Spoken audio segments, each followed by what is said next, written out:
हाँ जी, नमस्कार दोस्तों। आप सभी का स्वागत है मेरी इस ऑनलाइन क्लास में। कैसे हैं आप सब लोग? चलिए शुरुआत करते हैं आज की क्लास की।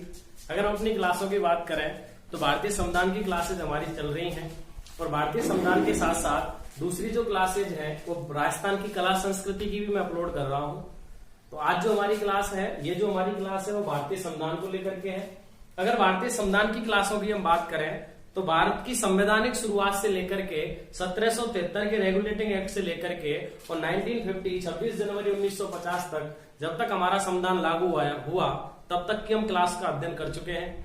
उसके बाद हमने प्रस्तावना के बारे में अध्ययन किया, जिसमें हमने प्रस्तावना की पूरी भाषा के बारे में अध्ययन किया। प्रस्तावना में जो शब्द भिन्न हैं, जो शब्दों के क्या क्या अर्थ हैं, उन सब के बारे में अध्ययन किया। इसी कड़ी में हम आगे अपनी क्लास पढ़ते हैं। अगर आप मेरी क्लास पर नए हैं तो मेरे चैनल को शेयर कीजिए, सब्सक्राइब कीजिए, अपने दोस्तों तक इसे पहुंचाइए। हमारा जो सिलेबस भारतीय संविधान का चल रहा है वो फर्स्ट ग्रेड के सिलेबस से तो महत्वपूर्ण है ही है।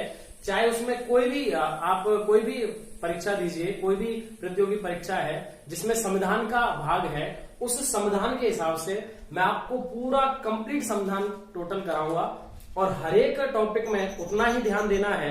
चाहे वो फर्स्ट ग्रेड की परीक्षा हो, पटवारी की परीक्षा हो, पुलिस की परीक्षा हो या फिर हमारी आरएस परीक्षा हो, कोई भी परीक्षा हो जिसमें हम संविधान पढ़ रहे हैं, संविधान का जो महत्व है उस महत्व के बारे में आपसे बात करूंगा। चलिए शुरुआत करते हैं क्लास की। चैनल को शेयर कीजिए। भारतीय संविधान की बात हम कर रहे हैं, आगे कड़ी में हम बात करते हैं। भारतीय संविधान की अगली विशेषता के रूप में जब हमने प्रस्तावना को पढ़ा तो उससे अगली विशेषता के रूप में आपको बताता हूं कि भारत का जो संविधान है वो सबसे बड़ा, लिखित, कठोर कम है लेकिन लचीला अधिक है। तो लिखते हैं विशेषता के तौर पे भारतीय संविधान सबसे बड़ा लिखित संविधान, भारतीय संविधान सबसे बड़ा लिखित संविधान, कॉमा, कठोर कम, लचीला अधिक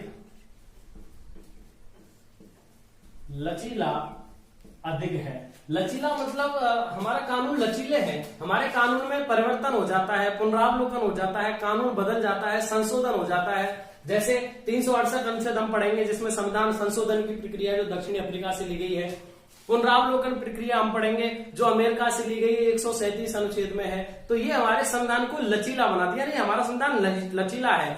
और कठोर हमारा संविधान कम है और हमारा संविधान विश्व का सबसे बड़ा और लिखित संविधान है। विश्व का सबसे बड़ा लिखित संविधान है, कठोर कम है, लचीला अधिक है। लचीला अधिक का उदाहरण मैंने आपको बताया था, 137 अनुच्छेद न्यायिक पुनरावलोकन की प्रक्रिया और 368 अनुच्छेद संविधान संशोधन की प्रक्रिया हमारे संविधान को लचीला बनाते हैं। ठीक है ना सब? चलिए आगे बढ़ते हैं। हमारा संविधान जब लागू हुआ उसमें 8 अनुसूची, 22 भाग और 395 अनुच्छेद थे। उस समय 8 अनुसूची 22 भाग व 395 अनुच्छेद थे। अगर हम वर्तमान की बात करते हैं तो वही स्थिति हमारे वर्तमान में है। वर्तमान में अनुसूची तो हो गई है 12,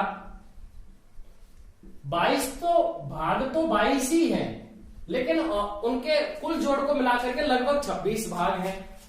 वह 395 अनुच्छेद, वही अनुच्छेद है। अभी ये वैसे होने को तो 400 से ऊपर चले गए हैं, लेकिन है तो 395। 396 का तो कोई अनुच्छेद नहीं है ना, 396 वाला 96 वाला कोई अनुच्छेद नहीं है, 395 ही है, 395 ही है। ठीक है ना? तो वर्तमान में 12 अनुसूची, 22 भाग और 395 अनुच्छेद हैं। तो पहले इसका अध्ययन करने से पहले मैं आपको इनका क्रम बता देता हूं कि कौन सी अनुसूची में क्या दिया हुआ है, कौन से भाग में क्या दिया हुआ है और कौन से अनुच्छेद में क्या दिया हुआ है, जिससे हम जब किसी भाग को, जब किसी संविधान के किसी कानून को किसी व्यक्तिगत लोकसभा, राज्यसभा, राज्यपाल, राष्ट्रपति, उपराष्ट्रपति, उन सबके बारे में पढ़ेंगे तो हम समझ जाएंगे कि ये जो अनुच्छेद है वो इस भाग से है, ये अनुच्छेद इस भाग से आया है। उस सब के बारे में चर्चा पूरी कर लेंगे। तो सबसे पहले मैं आपको बता देता हूं 22 के 22 भाग और 395 अनुच्छेद। देखिए 22 भाग में 395 अनुच्छेद दे रखे हैं। अनुसूचियां इनसे अलग हैं। अनुसूचियों का भाग से कोई मतलब नहीं है, अनुसूचियों में कुछ अनुच्छेद, एक एक अनुसूची में कुछ कुछ अनुच्छेद दे रखे हैं, प्रत्येक अनुसूची में प्रत्येक अनुच्छेद का अभिपालन या अनुमोदन नहीं है ना। तो इससे पहले मैं आपको 22 भाग और 395 अनुच्छेद बता देता हूं। उसके बाद मैं आपको 12 अनुसूची बताऊंगा और ये बताऊंगा कि 12 अनुसूची में कौन कौन सा अनुच्छेद आता है। क्लियर साहब? चलिए 22 भाग की बात कर लेते हैं।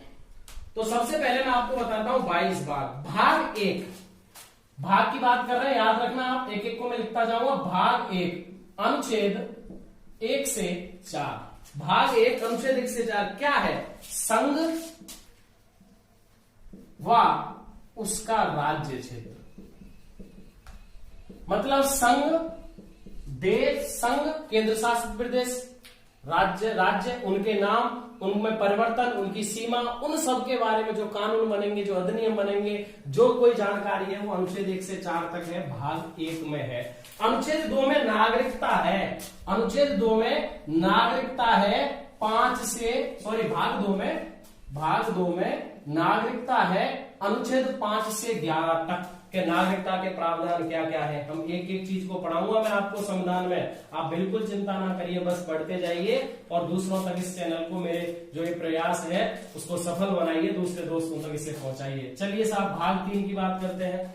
भाग 3 में मौलिक अधिकार है अनुच्छेद 12 से 35 तक।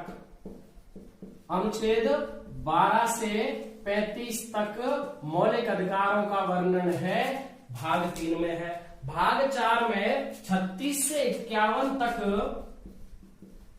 नीति निर्देशक तत्व हैं। नीति निर्देशक तत्वों का प्रावधान है, ठीक है ना साहब। एक भाग 4 क है।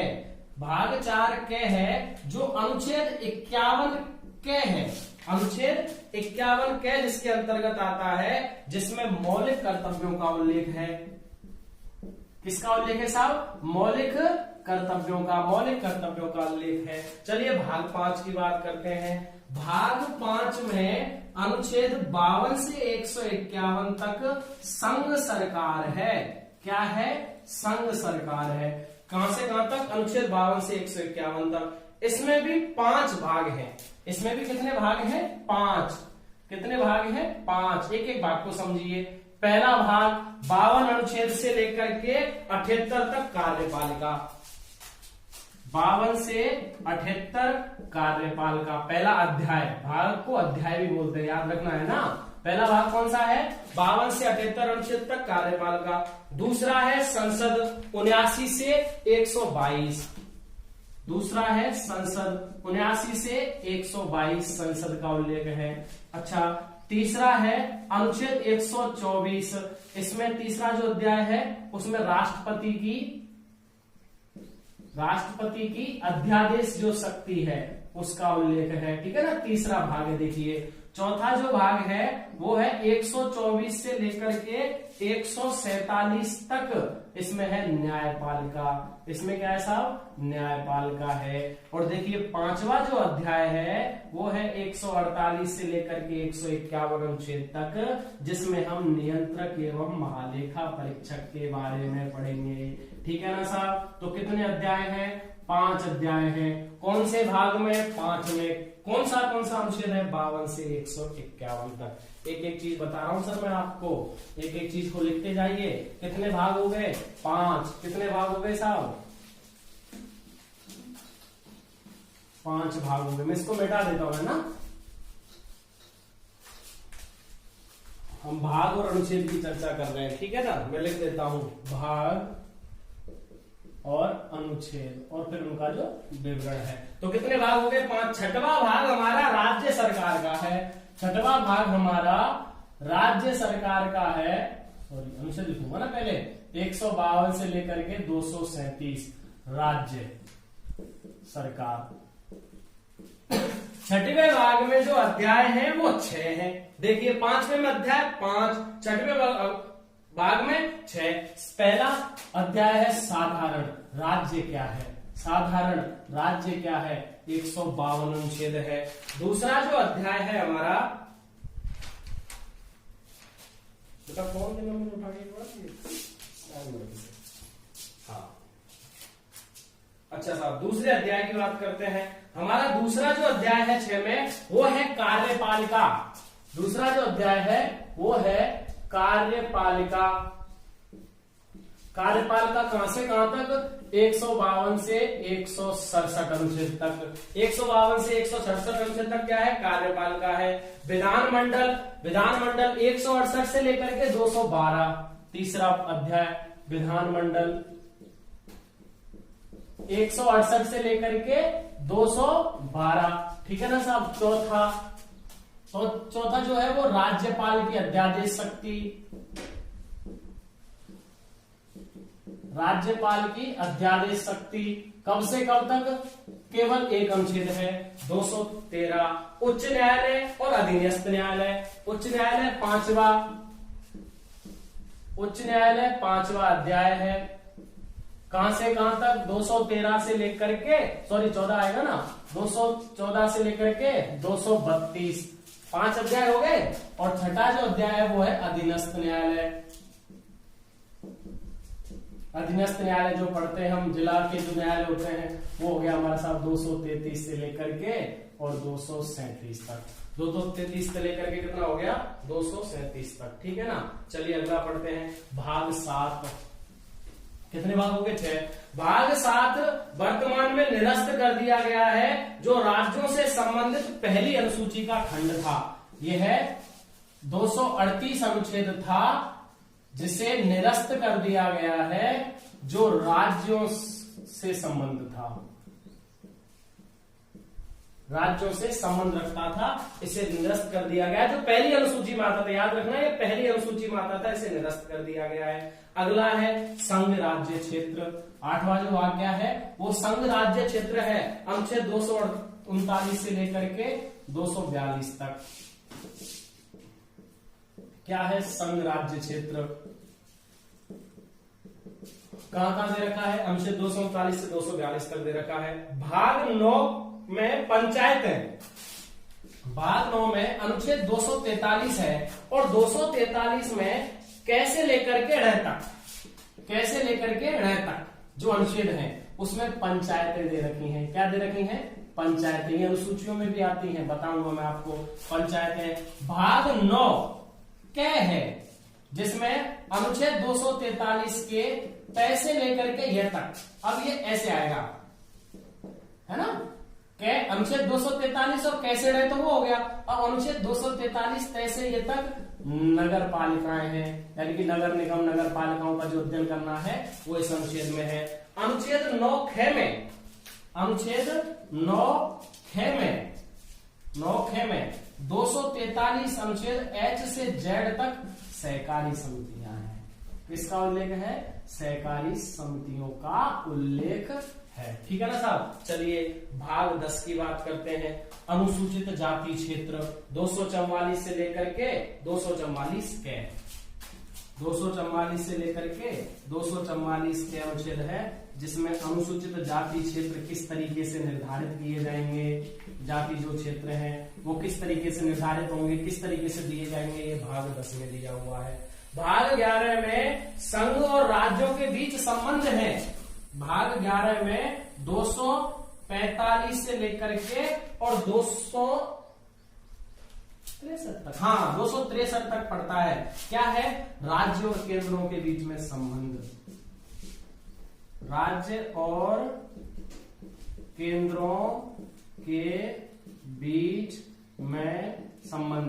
देखिए जब हम पढ़ेंगे ना संविधान, तो हर भाग के हिसाब से नहीं पढ़ेंगे हम, कुछ भागों के अनुच्छेदों को पहले भी उठा करके लाएंगे। राष्ट्रपति में कई अनुच्छेदों को आगे उठा करके लाएंगे, कई भागों को आगे उठा करके लाएंगे, विधान परिषद में, विधानमंडल में, सब में उठा करके लाएंगे। इसलिए एक साथ पहले भागों को जान लो। ठीक है ना सर। कितने भाग हो गए? 11। कितने भाग हो गए? 11। अच्छा 11 भाग में अनुच्छेद 245 से लेकर के 263 तक 2 चीजें हैं, 2 अध्याय हैं। एक विधायी संबंध का और एक प्रशासनिक संबंध का। एक तो कैसा है? विधायी संबंध। 2 अध्याय लिखिए। पहला विधायी संबंध, विधायी जो कानूनी संबंध है वो कैसे रहेंगे, तो ये दे रखा है 245 से लेकर के 255 तक। दूसरा सा प्रशासनिक संबंध कैसे रहेंगे? राज्य और केंद्रों के बीच में, तो वो दे रखा है 256 से लेकर के 263 तक। ठीक है ना साहब? कितने भाग हो गए? 11। कितने भाग हो गए? 11। कुल कितने हैं? 22। अभी कितने हुए हैं? 11। चलिए साहब लिखते जाइए एक एक भाग को। संविधान की क्लास है, संविधान को समझिए भाई। जिस कानून से हम रह रहे हैं, जिस कानून से हम जी रहे हैं, जिस कानून पर हम विश्वास कर रहे हैं, उस कानून को जानना तो चाहिए कि साहब कौन कौन से कानून में कहाँ कहाँ क्या क्या लिखा हुआ है। लाओ साहब, भाग 12 अनुच्छेद कौन सा है? भाग 12 में, भाग 12 में है 264 से लेकर के 300 तक। 264 से लेकर के 300 तक है, और इसमें भी भाग है 4। कितने भाग हैं? 4। पहला है वित्त लेना, दूसरा है ऋण लेना। पहला है वित्त लेना, पहला भाग वित्त लेना। ठीक है, 264 से लेकर के 291 तक। दूसरा है ऋण लेना, ऋण लेना अध्याय। ऋण कैसे लेंगे, वित्त कैसे लेंगे, ये है 292 और 293, 2 अनुच्छेद। इसमें कितने भागों के साथ? जो अध्याय 3 है इसका, उसमें क्या क्या दे रखा है साहब? उसमें दे रखी, देखो संपत्ति दे रखी है, संपत्ति के साथ साथ समुदाय दे रखी है। ठीक है, समुदाय के साथ साथ बाध्यताएं दे रखी है। ठीक है, और बाध्यताओं के साथ साथ बाद दे रखा है। क्या दे रखा है? बाद दे रखा है। भाग 12 के अनुच्छेद 264 से 300 के 4 भाग हैं। कितने अध्याय हैं? 4 भाग। पहला जो अध्याय है, पहला जो भाग है उसमें वित्त लेना है 264 से लेकर के 291 अनुच्छेद तक। दूसरा जो है वो ऋण लेना है 292 से लेकर के 293 अनुच्छेद तक। तीसरा जो उसमें संपत्ति है, संविधाएं हैं, बाध्यताएं हैं, बाद योग्य है, दायित्व है, कब कहां तक है? 294 से लेकर के 300 तक। कहां तक है? 294 अनुच्छेद से लेकर के 300 अनुच्छेद तक। ठीक है ना? और चौथा जो अध्याय है वो है संपत्ति का अधिकार। किसका अधिकार है? संपत्ति का अधिकार। संविधान को ये दा हो गया संविधान। ठीक है, संपत्ति का अधिकार। और ये संपत्ति का अधिकार जो भाग है वो कौन से अनुच्छेद में है? अनुच्छेद 300 के में। कौन से अनुच्छेद में है? अनुच्छेद 300 के में। कितने भाग हो गए अपने साहब? 12। अनुच्छेद कहां तक पहुंच गए हम? 300 के तक। कहां तक पहुंच गए? अनुच्छेद 300 के तक। चलिए साहब भाग 13 की बात करते हैं। भाग 13 में अनुच्छेद 301 से लेकर के 307 तक भारत के राज्यों के भीतर, अनुच्छेद 301 से लेकर के 307 तक भारत के राज्यों के भीतर, भारत के राज्यों के भीतर, यानी कि राज्यों में, जो राज्य है उन राज्यों में वाणिज्य कैसे चलेगा, व्यापार कैसे चलेगा, व्यापार कैसे चलेगा, जितनी भी संस्थाएं उनमें आपस में समागम, समानता कैसे रहेगी, उस चीज को लेकर के अनुच्छेद 301 से लेकर के 307 तक कौन सा भाग दे रखा है? अपना भाग 13 दे रखा है। क्या दे रखा है उसमें? भारत के राज्यों के भीतर वाणिज्य, व्यापार और समागम जो है वो अनुच्छेद 301 से लेकर के 307 तक है। कितने भाग हुए साहब? 13। चलिए 14वें भाग की बात करते हैं। 14वें भाग में 308 से लेकर के 323 अनुच्छेद तक संघ और राज्यों के अधीन जो सेवाएं हैं, 308 अनुच्छेद से लेकर के 323 अनुच्छेद तक संघ व राज्यों के अधीन, संघ व राज्यों के अधीन जो सेवाएं हैं उनका उल्लेख है। किनका उल्लेख है? संघ और राज्यों के अधीन जो सेवाएं कार्यरत हैं उनका उल्लेख अनुच्छेद 308 से लेकर के और 323 अनुच्छेद तक है। इसके भी कितने भाग हैं? 2। कितने भाग हैं? 2। एक तो सेवाएं का और एक लोक सेवाएं का। पहला कौन सा है? सेवाएं का, ठीक है ना। और दूसरा कौन सा है? लोक सेवा आयोग का। दूसरा कौन सा है? लोक सेवा आयोग का है। ठीक है, यानी कि अनुच्छेद जो भाग 14 है उस भाग 14 में कितने अध्याय है? 2। एक तो सेवाएं का और एक लोक सेवा आयोग का। सेवाएं कब से कब तक है? 308 से लेकर के 314 अनुच्छेद तक सेवाओं का अध्ययन है। लोक सेवा आयोग का कहां तक दे रखा है अध्ययन, या कहां तक लिखा है इसके बारे में? ये दे रखा है 315 से लेकर के और 323 अनुच्छेद तक। क्लियर है? कितने भाग हो गए हमारे साथ? 14। कितने भाग हो गए? 14। 15वें भाग में, 15वें से पहले मैं आपको एक बताता हूं, 14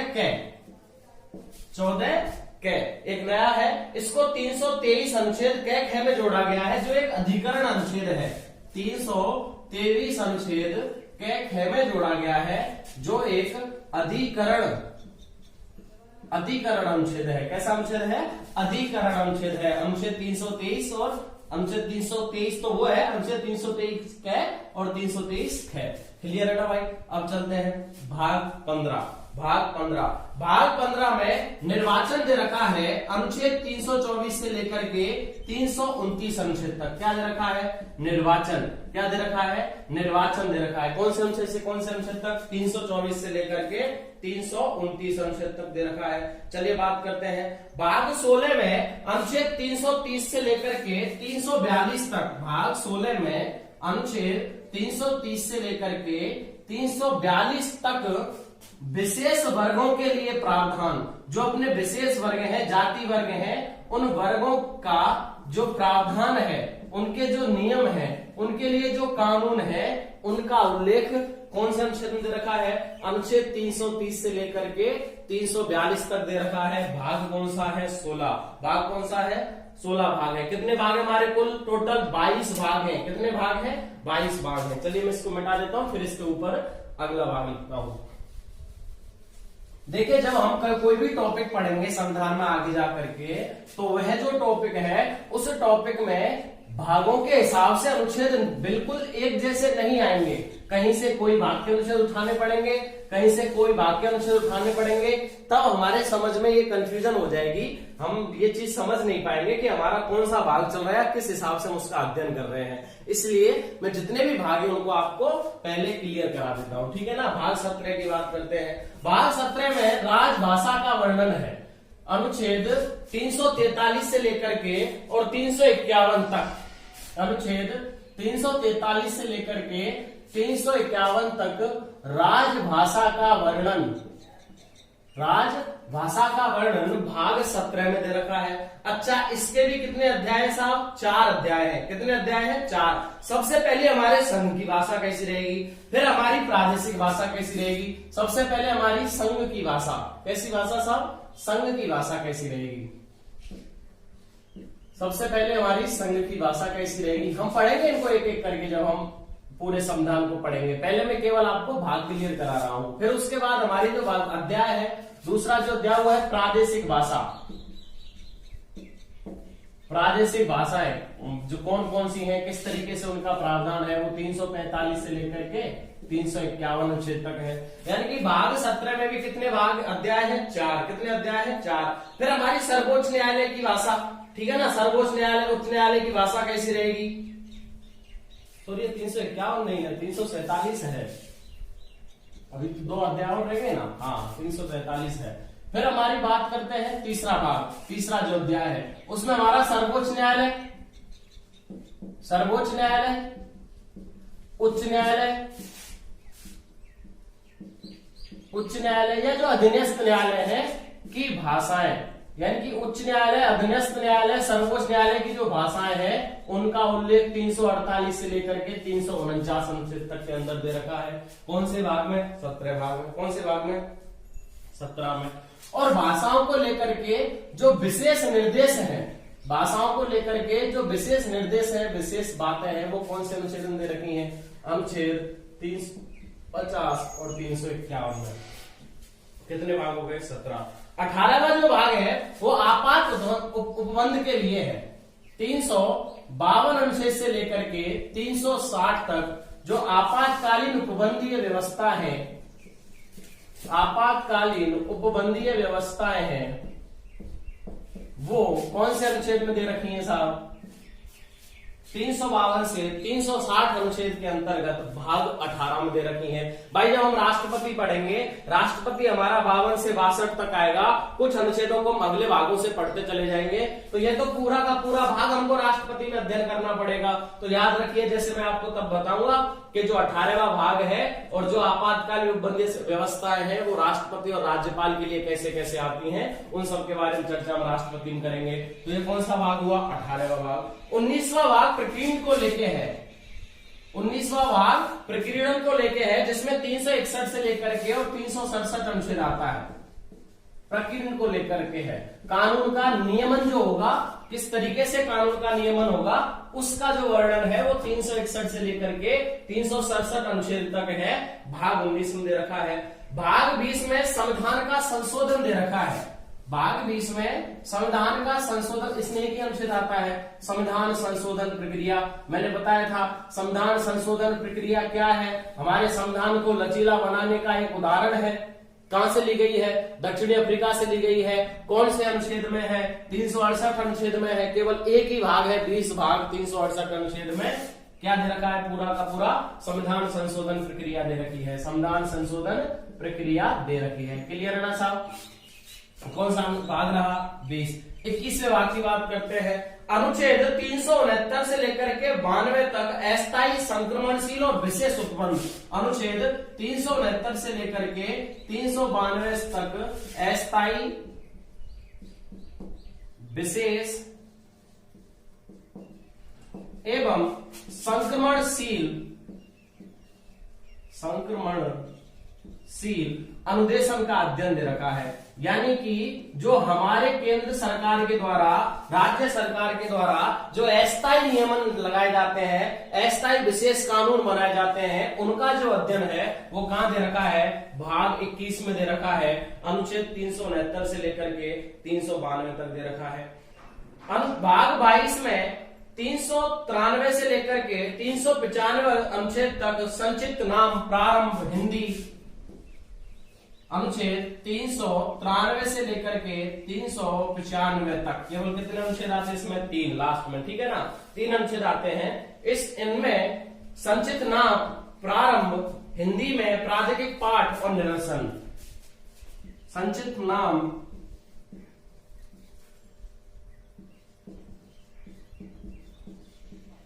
हिंदी में प्रारंभिक पाठ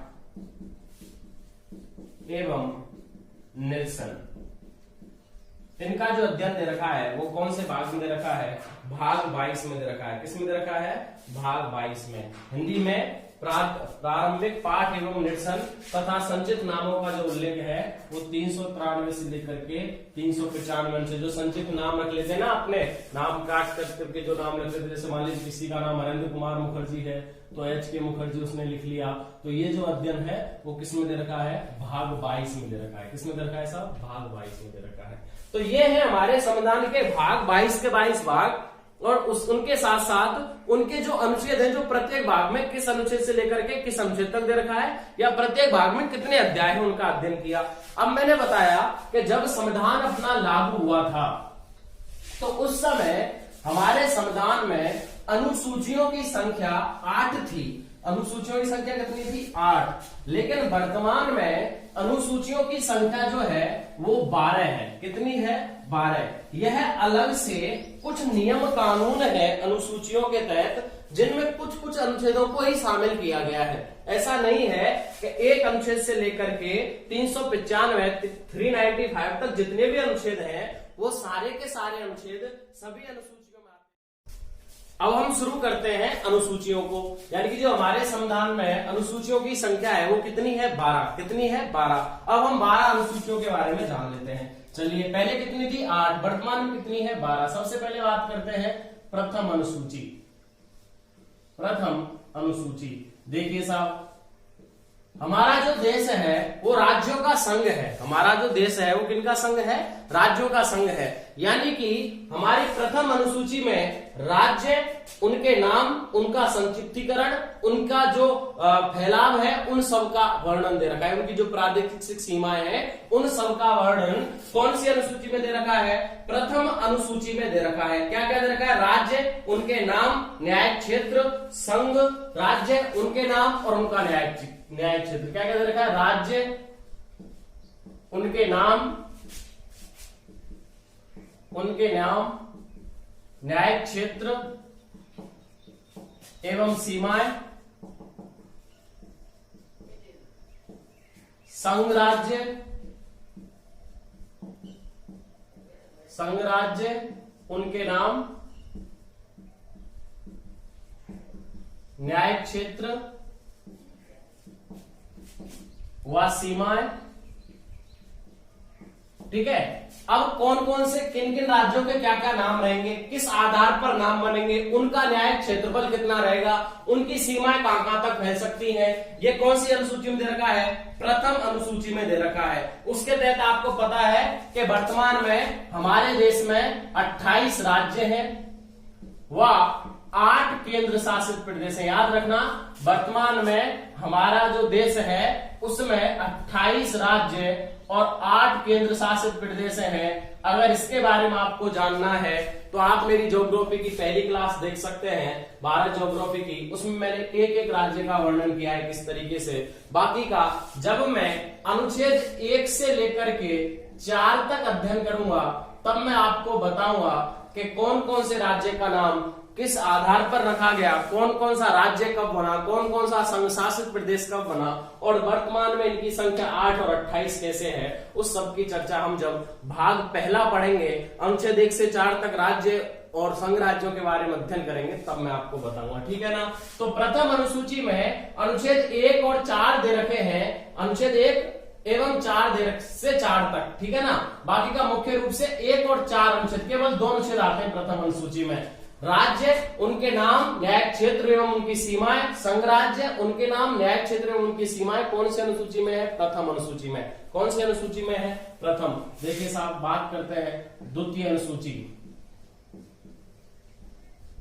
द्वितीय अनुसूची, द्वितीय अनुसूची में वेतन का प्रावधान है। किसका प्रावधान है, वेतन का प्रावधान है कि भारत में जो न्यायिक सेवाओं में लोग काम कर रहे हैं या भारत में किसी विभाग में कोई काम कर रहा है या भारत में कोई सदन में बैठा हुआ है, उन सबके वेतनों का प्रावधान किस तरीके से किया जाएगा, कौन सी निधि के द्वारा किया जाएगा, उस सब का जो वर्णन है वो कौन सी अनुसूची में है, दूसरी अनुसूची में है। कौन सी अनुसूची में है, दूसरी अनुसूची में है। अगर इसमें हम बात करें तो किसके वेतन का प्रावधान आता है, तो इसमें आप लिख सकते हैं कि राष्ट्रपति, राज्यपाल, सर्वोच्च न्यायाधीश, उच्च न्यायाधीश, लोकसभा अध्यक्ष, ठीक है ना, महालेखा एवं नियंत्रक परीक्षक जिसको कैग हम बोलते हैं, उन सबके वेतन का प्रावधान दूसरी अनुसूची में आता है। अगर मैं इसमें अनुच्छेद आपको बताता हूं तो इसमें अनुच्छेद आते हैं 59, 65, 75, 97, 125। लिख सकते हैं आप 59, 65, 75,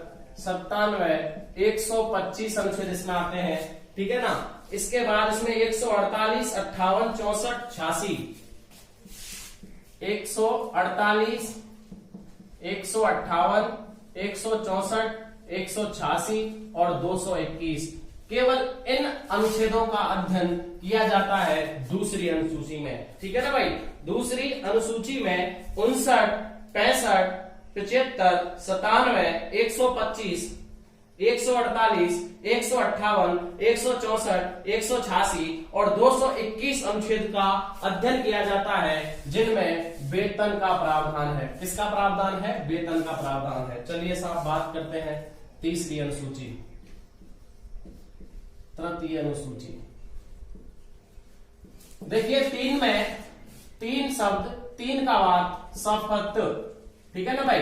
तीन यानी कि 3 लेटर, शपथ का प्रावधान। किसका प्रावधान, शपथ का प्रावधान। जो हमारे मंत्रीगण हैं या जो हमारे राष्ट्रपति हैं, उपराष्ट्रपति हैं, राज्यपाल हैं, सर्वोच्च न्यायाधीश हैं, उन सबकी शपथ का प्रावधान कौन सी अनुसूची में दे रखा है, तीसरी अनुसूची में दे रखा है। कौन सी अनुसूची में दे रखा है, तीसरी अनुसूची में। अच्छा साहब, इसमें कौन कौन से अनुच्छेद आते हैं, तो इसमें आते हैं 75, 84, 99, 124, 75, 84, 99, 124, 124 के बाद इसमें जो अनुच्छेद आते हैं वो 140, 73, 88 और 219। 140, 173, 188 और 219। ये जो अनुच्छेद हैं, इन अनुच्छेदों में जिस जिस व्यक्ति को शपथ दिलाई जाती है उन सब का प्रावधान कौन सी अनुसूची में है, तीसरी अनुसूची में है। ठीक है ना। इसमें बताया जाता है कि इसमें राष्ट्रपति की शपथ का प्रावधान नहीं है। किसकी शपथ का प्रावधान नहीं है, राष्ट्रपति की शपथ का प्रावधान नहीं है, उपराष्ट्रपति की शपथ का प्रावधान नहीं है और राज्यपाल की शपथ का प्रावधान नहीं है। इन व्यक्तियों की शपथ का प्रावधान तीसरी अनुसूची में नहीं दे रखा है। क्लियर है ना साहब। चलिए अगली पढ़ते हैं। याद लिख लेना इसमें आप, राष्ट्रपति, उपराष्ट्रपति और राज्यपाल की शपथ का प्रावधान तीसरी अनुसूची के अंतर्गत नहीं है। चतुर्थ अनुसूची यानी कि चौथी अनुसूची, तृतीय छोड़िए मैं ऐसे लिख देता हूं, चौथी अनुसूची। चौथी अनुसूची में राज्य में सीटों का जो आवंटन है राज्यसभा में, किसमें? राज्यसभा में सीटों का जो आवंटन है, राज्यसभा में सीटों का जो आवंटन है वो कौन सी अनुसूची में दे रखा है? चौथी अनुसूची में दे रखा है। और इसमें केवल दो अनुच्छेद आते हैं, अनुच्छेद 4 एवं अनुच्छेद 80। याद रखना ये सब अनुच्छेद है, अनुच्छेद 4 एवं अनुच्छेद 80 चौथी अनुसूची में आते हैं। और चौथी अनुसूची में राज्यसभा में सीटों का आवंटन है। इसमें कितने लेटर हैं? 4। आवंटन, तो आवंटन कौन सी अनुसूची में? चौथी में। इसमें कितने लेटर हैं? 3, तो 3 यानी कि कौन सी अनुसूची में? तृतीय अनुसूची में। वेतन 2, नारा देते हैं ना, वेतन 2 वेतन 2, तो वेतन का प्रावधान कौन सी अनुसूची में है? दूसरी अनुसूची में है। कौन सी अनुसूची में है? दूसरी अनुसूची में है। चलिए साहब बात करते हैं पांचवी अनुसूची। पांचवी अनुसूची की बात करते हैं। देखिए 5 ऐसे लिखते हैं, ठीक है ना। तो 5 यानी कि एसटी और एससी का प्रावधान, एससी और एसटी का जो प्रावधान है, जो दर्जा दिया जाता है, वो किस बेस पर दिया जाता है? किस, यानी कि अनुसूचित जाति और अनुसूचित जनजाति का जो वर्णन है, जो प्रावधान है, वो कौन सी अनुसूची में दे रखा है? 5वीं अनुसूची में दे रखा है। और इसमें केवल एक अनुच्छेद आता है, अनुच्छेद 244 अनुच्छेद आता है। और आपको पता है यह दर्जा कौन देता है? तो राष्ट्रपति देता है। एससी और एसटी का दर्जा कौन देता है? राष्ट्रपति देता है। कौन देता है साहब? राष्ट्रपति देता है। क्लियर है ना? कितनी अनुसूची होगी हमारी? 5। चलिए साहब छठी अनुसूची की बात करते हैं। छठी अनुसूची की बात करते हैं। छठवीं अनुसूची में हमारे जो 7 सिस्टर्स राज्य हैं, उनमें से 4 राज्य, असम, मेघालय, त्रिपुरा और मिजोरम। कौन कौन से राज्य हैं? एक असम है, एक मेघालय है, एक त्रिपुरा है और एक मिजोरम है। ये जो 4 राज्य हैं, उनका जो जनजातीय क्षेत्र है, उनमें सरकार कैसे प्रशासन करेगी, सरकार कैसे शासन चलाएगी, इस सब का जो अध्ययन है वो कौन सी अनुसूची में दे रखा है? छठी अनुसूची में दे रखा है। यानी कि असम, मेघालय, त्रिपुरा, मिजोरम के जनजातीय क्षेत्रों में जो प्रशासन चलाया जाएगा वो किस तरीके से चलाया जाएगा, वो कौन सी अनुसूची में है? छठी अनुसूची में है। और इसमें जो अनुच्छेद है वो है 244 एवं 275 अनुच्छेद। ठीक है ना भाई? 244 और 275 अनुच्छेद का अध्ययन कौन सी अनुसूची के तहत किया जाता है? छठवीं अनुसूची के तहत किया जाता है। चलिए साहब अनुसूची कितनी होगी हमारी? 6। हमने भागों को पढ़ा, भागों के हिसाब से जितने भी उनमें अध्याय थे, जितने भी उनमें अनुच्छेद थे, उन सब का वर्णन किया। अब हम अनुसूची जो विशेष कानून है उनके बारे में चर्चा कर रहे हैं। प्रथम अनुसूची में राज्य, केंद्र शासित प्रदेश, उनके नाम, उनकी न्यायिक क्षेत्र, उनकी सीमाओं का अध्ययन दे रखा है। ठीक है ना भाई? दूसरी में वेतन 2, वेतन का प्रावधान है। तीसरी में शपथ, शपथ का प्रावधान है। चौथी में आवंटन, राज्यसभा में सीटों का आवंटन है। 5वीं में एससी और एसटी का दर्जा दे रखा है। दर्जा कौन देता है? राष्ट्रपति देगा। और 6ठी में जो हमारे 7 सिस्टर राज्य हैं, उनमें से 4 राज्य असम, मेघालय, त्रिपुरा और मिजोरम के जनजातीय क्षेत्रों में जो प्रशासन चलेगा, जो शासन चलेगा, उस सबका अध्ययन कौन सी अनुसूची में दे रखा है? 6ठी में। कौन सी में दे रखा है? 6ठी में। चलिए आगे चलते हैं 7वीं अनुसूची। 7वीं अनुसूची 7 में देखिए कितने सब्जेक्ट सब वो है, शब्द या सॉरी 7 में 7 सब्जेक्ट। सब्जेक्ट में कितने लेटर है? 7। ठीक है ना? ऐसे ही ट्रिक है समझने के लिए। सब्जेक्ट में कितने लेटर है? 7। यानी कि 7वीं अनुसूची में सब्जेक्ट का वर्णन है, विषयों का वर्णन है। यानी कि कितने विषयों पर राज्य सरकार काम करेगी, कितने विषयों पर संघ सरकार काम करेगी और कितने विषयों पर ये दोनों मिलकर के काम करेंगे, उस सब का वर्णन कौन सी अनुसूची में दे रखा है? तो यह वर्णन दे रखा है 7वीं अनुसूची में। यानी कि संघ सरकार संघ सरकार जो काम करेगी, जो संघ सूची होगी उसमें कितने विषय होंगे, जो राज्य सूची होगी उसमें कितने विषय होंगे, और जो समवर्ती सूची होगी जो दोनों उसमें मिलकर के काम करेंगे उसमें कितने विषय होंगे, इन सब का अध्ययन 7वीं अनुसूची में दे रखा है। अगर हम बात करें तो संघ सूची में पहले 97 विषय थे जिनको बढ़ाकर के वर्तमान में 100 कर दिया गया है, ठीक है ना भाई। अगर हम राज्य सूची की बात करें तो राज्य सूची में पहले 66 विषय थे जिन्हें वर्तमान में 62 कर दिया गया है। कितना कर दिया गया है? 62 कर दिया गया है। कहीं कहीं 61 भी लिखा हुआ है, लेकिन ये कितने हैं? कुल मिलाकर के 62 है। और एक सूची है समवर्ती सूची। समवर्ती सूची यानी कि जिन पर दोनों सरकारें मिलकर के काम करेंगी, उनको पहले 47 थे, वर्तमान में कितना कर दिया गया है? 52 कर दिया गया है। वर्तमान में कितना कर दिया गया है? 52। याद रखना कि राज्य सूची में से 4 विषय वन, माप तोल, वन्य जीव और शिक्षा। राज्य सूची में से 4 विषय वन, माप तोल, वन्य जीव और शिक्षा को हटा करके और परिवार नियोजन नया शब्द जोड़ा गया। 5 कुल मिलाकर के डायरेक्ट के डायरेक्ट कहां जोड़ दिए? समवर्ती सूची में। 42वां संविधान संशोधन 1976, 42वां संविधान संशोधन 1976 के अनुसार राज्य सूची में से वन, माप तोल, वन्य जीव और शिक्षा को हटाया गया, यानी कि 4 विषय हट गए तो 62 बच गए। परिवार नियोजन एक नया शब्द यानी कि एक नया विषय जोड़ा गया, तो 5 विषयों को उठा करके सीधा का सीधा किसमें जोड़ दिया? समवर्ती सूची में जोड़ दिया। किसमें जोड़ दिया? समवर्ती सूची में जोड़ दिया गया था, ठीक है ना। अवशिष्ट विषय यानी कि जो विषय किसी के लिए होते हैं उन पर सीधा का सीधा किसका नियंत्रण होता है? केंद्र सरकार का। अवशिष्ट विषय पर नियंत्रण कौन करता है? केंद्र करता है। अवशिष्ट विषय पर नियंत्रण कौन करता है? साहब केंद्र करता है, ठीक है ना। चलिए कितनी अनुसूची हो गई? 7। 8वीं अनुसूची, 8वीं अनुसूची। 8 में 8 वर्ड, LANGUAGE, लैंग्वेज। लैंग्वेज में कितने वर्ड लेटर होते हैं? 8। लैंग्वेज में कितने लेटर होते हैं? 8। यानी कि भाषाओं का वर्णन कौन सी अनुसूची में है? 8वीं अनुसूची में है। सब्जेक्ट में कितने लेटर होते हैं? 7। 7 मतलब 7वीं अनुसूची। लैंग्वेज में कितने लेटर होते हैं? 8। 8 मतलब 8वीं अनुसूची। यानी कि जो भाषाओं का उल्लेख है वो हमारी 8वीं अनुसूची में दे रखा है। मैंने 7वीं अनुसूची का अनुच्छेद नहीं लिखा है तो आपको बता देता हूँ, 246 अनुच्छेद है। कौन सा अनुच्छेद है 7वीं अनुसूची में? 246 अनुच्छेद है। 8वीं अनुसूची में 344 व 351 अनुच्छेद है।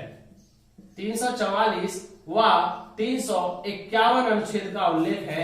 देखिए मूल संविधान में जो भाषाएं थी, जब हमारा संविधान लागू हुआ था उस समय भाषाएं थी 14, और जो वर्तमान में कितनी है?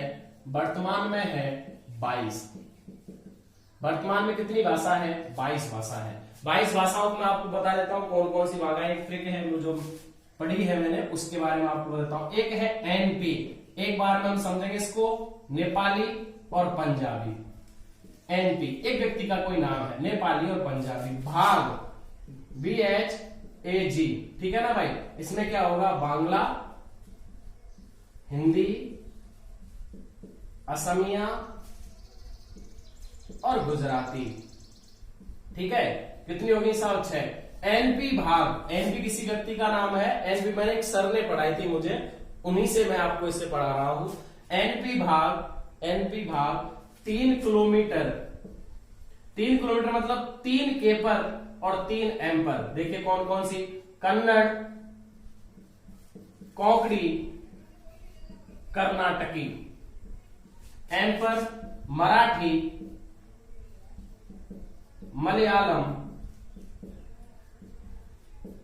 एम्पर है मराठी, मलयालम और एक भाषा और है 3 किलोमीटर। एम पर है मणिपुरी, सॉरी कौन सी है? मणिपुरी। मराठी, मलयालम और मणिपुरी। 3 किलोमीटर 2 सूट लगाकर, 2 सूट मतलब 2 एस पर, 2 यू पर और 2 टी पर। एस पर सिंधी संस्कृत, एस पर सिंधी संस्कृत, यू पर उर्दू उड़िया, यू पर उर्दू उड़िया और टी पर तमिल तेलुगु। टी पर तमिल तेलुगु। तो ये कितनी भाषाएं टोटल मिलाकर के हमारी 18। कितनी भाषाएं हो गई? 18। 4 भाषाएं जो है वो अंतिम भाषाएं जोड़ी गई थी 92वां संविधान संशोधन 2003 में। 92वां संविधान संशोधन 2003 में, वह संशोधन 2003 में 4 भाषाएं जोड़ी गई। कौन कौन सी? बोडो, मैसे, मतलब बो से बोडो, डो से डोगरी, मैं से मैथिली और से संथाली। बस इसको समझना था, बाकी का मैं आपको भाषा लिखाता हूँ। ट्रेकों पर इतना अनुभव या इतना वो है नहीं, आपको पहले इन टॉपिकों को समझना है, क्लियर करना है। बोडो, डोगरी, मैथिली और संथाली, इन चारों भाषाओं को 92वां संविधान संशोधन 2003 के तहत जोड़ा गया था। बाकी का पहले भाषाएं कितनी थी? 14। पहले भाषाएं कितनी थी? 14। यानी कि जो पहली भाषा नई जोड़ी गई वो जोड़ी गई थी सिंधी भाषा सबसे पहले। और बता देता हूं मैं आपको, 15वीं जो भाषा जोड़ी गई थी वो जोड़ी गई थी सिंधी भाषा 21वां संविधान संशोधन 1967। यानी कि अगर पूछा जाए कि सबसे पहले जो 15वीं भाषा जो जोड़ी गई थी तो वो सिंधी जोड़ी गई थी, 21वें संविधान संशोधन में जोड़ी गई थी, 1967 में जोड़ी गई थी। उसके बाद 3 भाषाएं एक साथ जोड़ी गई थी, कोंकणी, मणिपुरी और नेपाली। देखिए कौन कौन सी? नेपाली, कोंकणी और मणिपुरी, ठीक है ना। ये 3 भाषाएं जोड़ी गई थी 15 के बाद, यानी कि 3, 18, 16, 17 और 18। 71वां संविधान संशोधन 1992, 71वां संशोधन 1992। क्लियर है? तो भाषाएं मैं दोबारा बता देता हूं। 8वीं अनुसूची में लैंग्वेज का वर्णन है। इसमें अनुच्छेद कौन कौन से? 344 और 351। वर्तमान में भाषाएं 22, पहले कितनी थी साहब? 14 थी। कौन कौन सी है 22? तो एनपी भाग 3 किलोमीटर 2 सूट लगा करके भाग भैया। एनपी में नेपाली पंजाबी, बी से बांग्ला, एस से हिंदी, ए से असमिया, जी से गुजराती।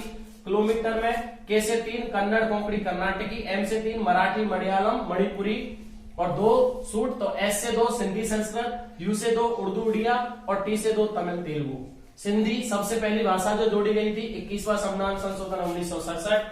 3 भाषाएं नेपाली, कोंकणी और मणिपुरी जोड़ी गई थी 71वां संविधान संशोधन 1992। और अंतिम 4 भाषाएं 92वां संविधान संशोधन 2003 में जोड़ी गई थी, बोडो, डोगरी, मैथिली और संथाली। ठीक है ना साहब? कितनी अनुसूचियां हो गई हमारी? 8।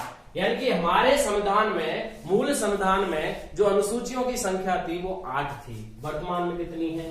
12। वर्तमान में कितनी है? 12। चलिए साहब बात करते हैं कौन कौन सी अनुसूची है जिसको नए रूप से हमारे संविधान में जोड़ा गया है।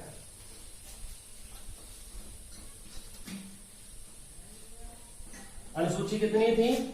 8। अब कितनी हो गई? 12। चलिए सबसे पहले बात करते हैं 9वीं अनुसूची।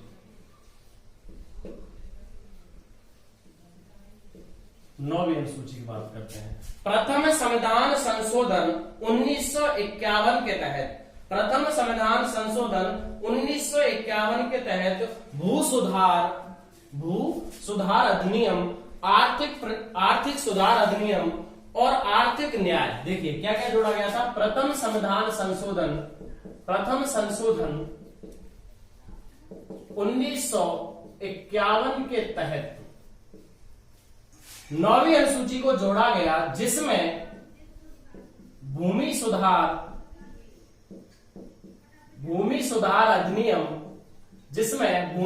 अधिनियम, जमींदार प्रणाली एवं आर्थिक न्याय को लेकर के लगभग मूलतः जो शब्द जोड़े गए थे, यानी कि जो विषय जोड़े गए थे वो जोड़े गए थे 13। कितने विषय जोड़े गए थे? 13 विषय, यानी कि 13 कानून बनाए गए, जो बाद में इन कानूनों की संख्या 284 विषय, यानी कि ये कानून कितने हो गए? 284 विषय हो गए। तो अगर आप इस लाइन को याद करें तो इतना याद रखिए कि 9वीं अनुसूची को प्रथम संविधान संशोधन 1951 के तहत जोड़ा गया, जिसमें भूमि सुधार अधिनियम, जमींदार प्रणाली और आर्थिक न्याय को लेकर के कुछ कानून बनाए गए, जिनकी संख्या 284 विषय थी। और यह कानूनों को आप न्यायिक समीक्षा नहीं कर सकते हैं, यानी कि यह कानून न्यायिक समीक्षा नहीं कर सकते हैं। मतलब ये हुआ कि ये जो कानून है वो वाद योग्य नहीं है। कैसे है ये कानून? वाद योग्य। देखिए प्रस्तावना वाद योग्य नहीं थी, और अगला 9वीं अनुसूची के 284 विषय वाद योग्य नहीं है। लेकिन वर्तमान में भी इन सदस्य मतलब विषयों को घटा करके संख्या कितनी कर दी गई है? 282। तो अब आप जान सकते हैं कि 9वीं अनुसूची में वर्तमान में जो विषय है वो 282 विषय हैं। कब घटाए गए थे? ये घटाए गए थे 24 अप्रैल 1975 के बाद। ठीक है ना भाई? और इसमें यह भी लिखा गया था 2007 में सर्वोच्च न्यायालय का निर्णय आया। 2007 में सर्वोच्च न्यायालय का निर्णय आया। क्या निर्णय आया साहब? इसमें निर्णय आया कि 24 अप्रैल 1975 के बाद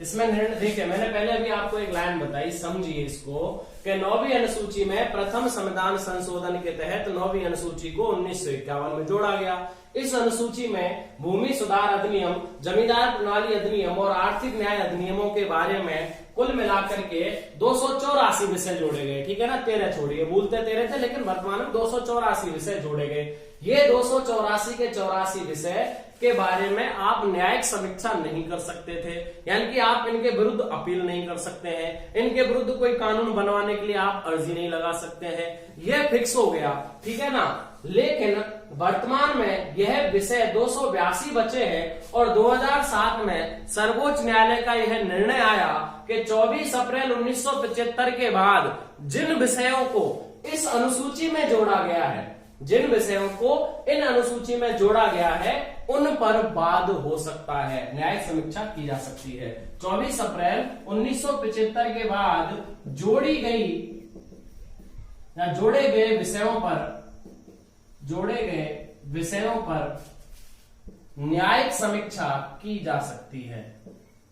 न्यायिक समीक्षा की जा सकती है। अच्छा क्वेश्चन है, अच्छे ढंग से इसको आप क्लियर कर लीजिए। ठीक है ना साहब? की जा सकती है। कौन सी अनुसूची हो गई? 9। 10वीं अनुसूची। अच्छा इसमें मैं बता देता हूं अनुच्छेद कौन सा है, तो मात्र 31 है।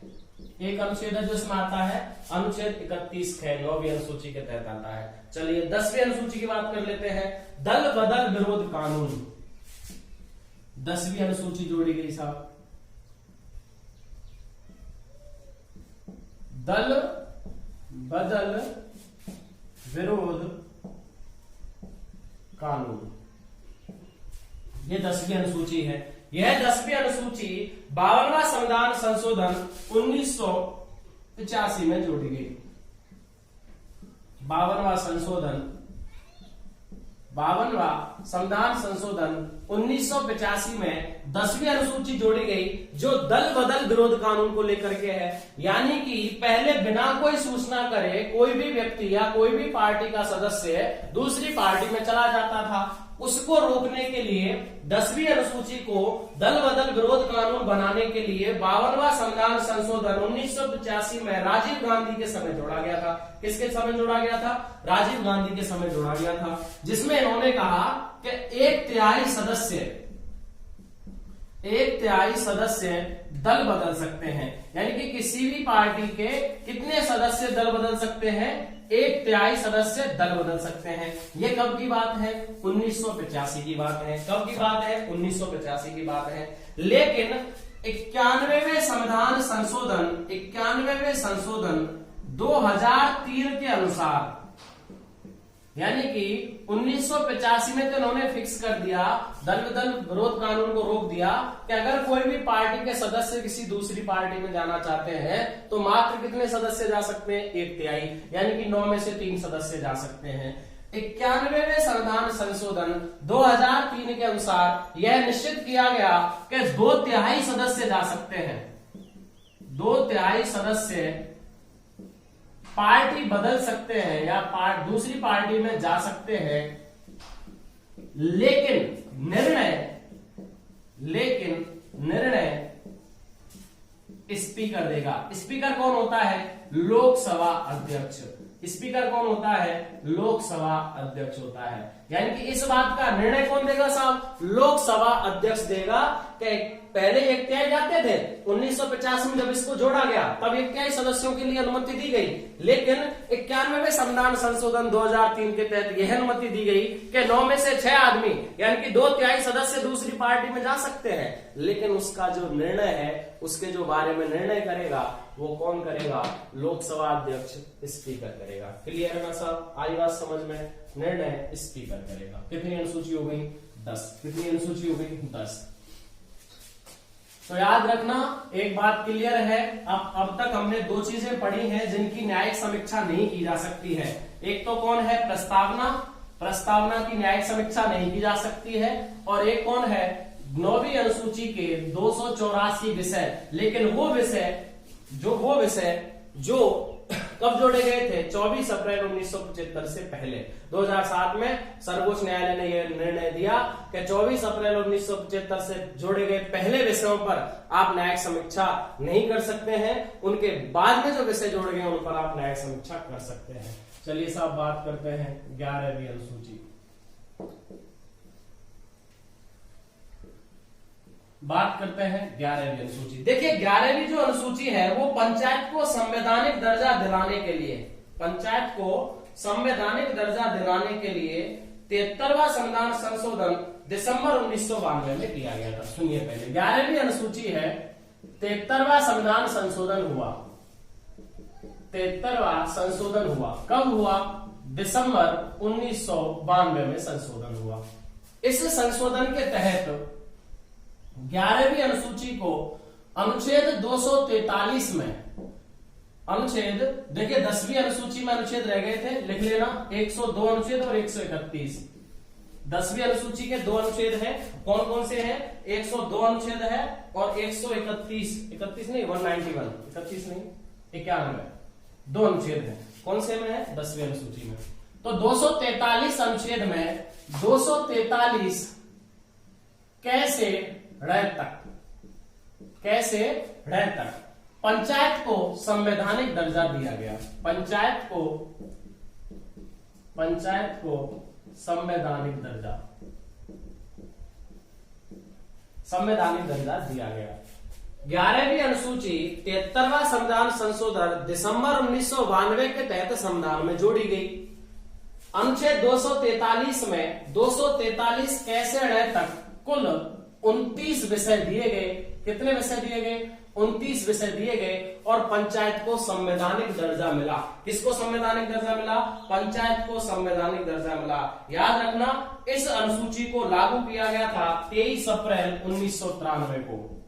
23 अप्रैल 1993 को लागू किया गया था और यह कहा गया था कि 24 अप्रैल 1993 से लेकर के 24 अप्रैल 1994 तक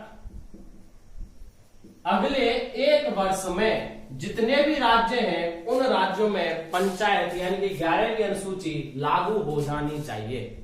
1 साल का समय दिया। 24 अप्रैल 1993 से लेकर के 24 अप्रैल 1994 तक 1 साल का समय दिया गया।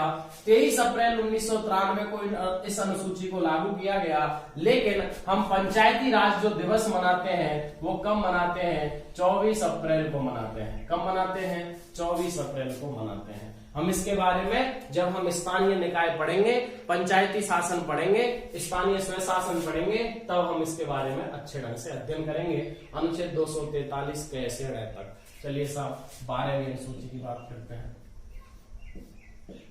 12वीं अनुसूची की बात करते हैं।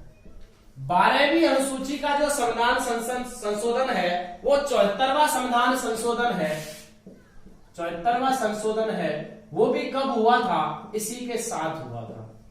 73वां संविधान संशोधन के तहत कब? दिसंबर 1992 में। इसके तहत अनुच्छेद 243 में तय से य तक, अनुच्छेद 243 में तय से य तक कुल 18 विषय जोड़ करके नगरीय शासन को संवैधानिक किया गया। नगरीय शासन को संवैधानिक किया गया।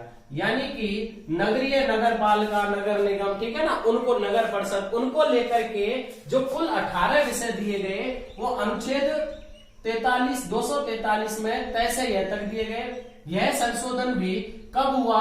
73वां संविधान संशोधन के साथ, यानी कि दोनों संशोधन कब हुए थे? दिसंबर 1992 में। इसे लागू कब किया गया? 23 अप्रैल 1993 को, और 1 वर्ष का समय दिया गया था। लेकिन 11वीं अनुसूची को 1 जून 1993 को संपूर्ण रूप से लागू कर दिया गया। कब कर दिया गया? 1 जून 1993 को पूर्ण रूप से लागू। जो जनसंख्या के आधार पर जहां नगर परिषद, नगर पालिका, नगर निगम बनी नगरों में, वो हम अध्ययन करेंगे अपने, जब हम इसको स्थानीय स्वशासन को ढंग से पढ़ेंगे। तो क्लियर है, हमारी कितनी अनुसूचियां हो गई? 12। कितनी अनुसूचियां हो गई? 12। पहले कितनी थी? 8, अब कितनी है? 12 अनुसूची है।